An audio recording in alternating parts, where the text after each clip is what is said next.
Welcome back. Hello বন্ধুরা, আপনারা সবাই কেমন আছেন? আশা করি আপনারা সবাই অনেক অনেক ভালো আছেন। আজকে আমরা আলোচনা করব মনের রোগ সম্পর্কে হাদিসে যা বলা হয়েছে। মানুষের মনেও রোগ আছে।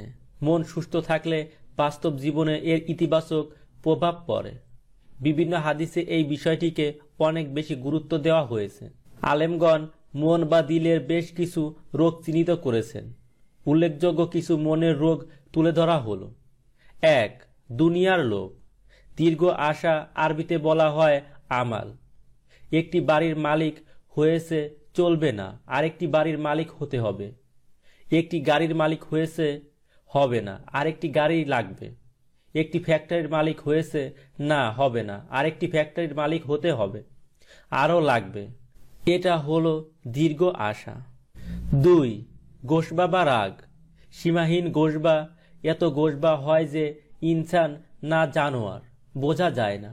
এক সাহাবী রাসূলুল্লাহ সাল্লাল্লাহু আলাইহি ওয়াসাল্লামকে বলেছেন, আল্লাহর রাসূল, আমাকে কিছু উপদেশ দিন।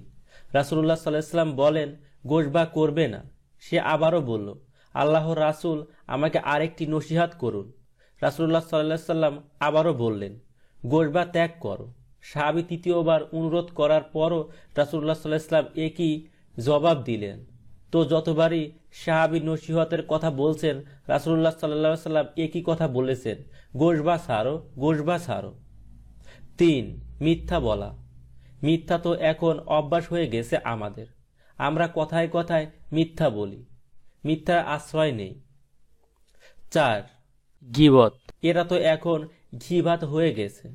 কোরআন মাজিদে আল্লাহ তাআলা বলেছেন, তোমরা কি মৃত ভাইয়ের গোশত খেতে পছন্দ করবে? গীবত হলো মৃত ভাইয়ের গোশত খাওয়ার মতো। গীবতকে যেন আমরা ঘিবাত মনে না করি।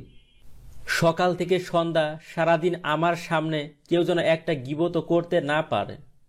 আমার সামনে কেউ গীবত করলে তাকে বলবেন, আমি নিয়ত করেছি গীবত করব না। দোয়া করবেন আমি যেন গীবত না করি, কারো গীবত না শুনি। ৫. কাপণ্য বা কৃপণতা। শেখ সাদী রহমতুল্লাহ বলেন, বকিল কৃপণ যত বড় দরবেশই হোক, হাদিস বলে সে জান্নাতে যেতে পারবে না। বড় বড় দান খয়রাত করার দরকার নেই, ছোট ছোট দান খয়রাত করা যেতে পারে, তবে যেন রিয়া না আসে।